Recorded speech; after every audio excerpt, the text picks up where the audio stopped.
মাগুরা সদর উপজেলার সাবেক ছাত্রদল নেতা আবু তাহের সবুজের বাড়িতে যৌথ বাহিনী অভিযান চালানোয় ক্ষুব্ধ হয়ে একটি বিক্ষোভ মিছিলের প্রস্তুতির সময় তাকে আটক করা হয়েছে।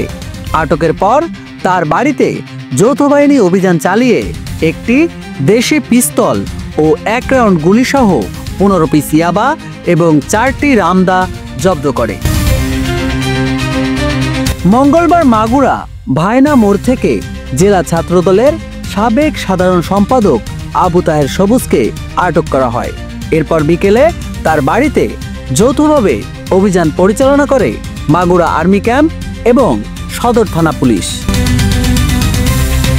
বিষয়টি নিশ্চিত করেছে মাগুরা আর্মি ক্যাম্পের দায়িত্বপ্রাপ্ত মেজর মোহাম্মদ শাফিন।